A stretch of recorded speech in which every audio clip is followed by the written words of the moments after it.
Today, I'm going to give you 3 production tricks that blew Illenium up. And as always, I personally guarantee that if you watch this entire video and apply each of these 3 tricks to your songs will come out sounding at least 20% better. So let's get to it.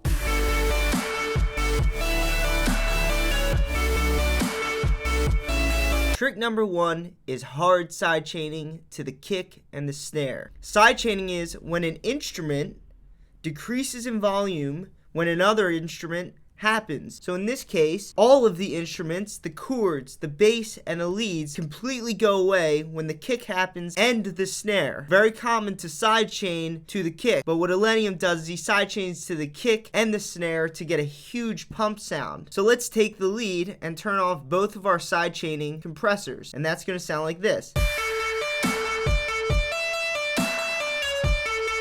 But when you turn on the sidechain compressors, every time the kick and the snare happens, the lead will completely go away.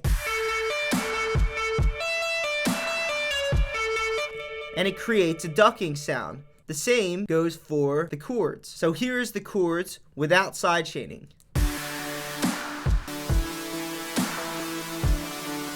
And here are the chords with sidechaining.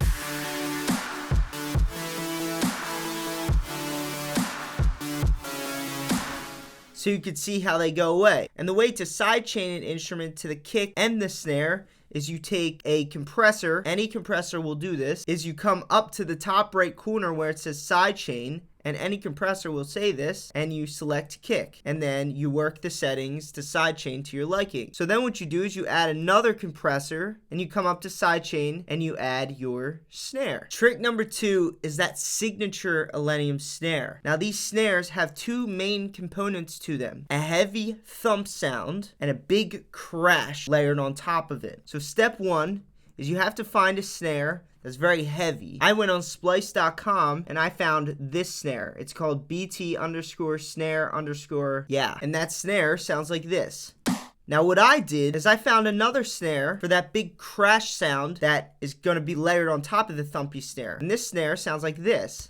And it's called Sophie Snare 45, and it is also found on Splice. But what you could do is you could add some reverb to it with 0 dry and just 50% wet, and you get that big crash sound. So when you put these 2 snares together, you get that big crash of a snare, and it's really amazing to listen to. Trick number 3 is this huge sound design, specifically on the leads. If you ever listen to an Illenium lead, they're very big and airy. And what I like to do to get similar leads to Illenium's lead is I like to take guitar presets, especially from my favorite plugin in the world called Nexus 2. So I use this preset here. It sounds like this.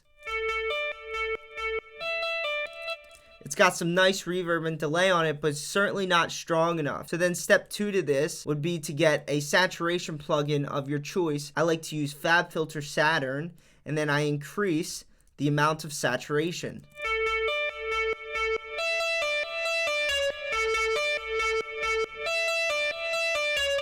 So one thing that's for sure, these plugins are a bit pricey. If you're just a beginner, you don't have a big budget, there are cheap alternatives to finding guitar presets and saturation plugins. There are a lot of free saturation plugins, and with a little bit of research, you can find them. And that's the same for guitar presets. There's plenty of guitar presets for XFER Serum and cheap sound banks out there that would work totally fine. Alright, so there you go, guys. There's 3 quick tricks that you could apply to your songs. And as always, if you want to learn how I designed all of the sounds in this little drop here, then join me in the EDM bootcamp by clicking the link at the top of my description, and I will help you master music production in 6 weeks. I'll see you there.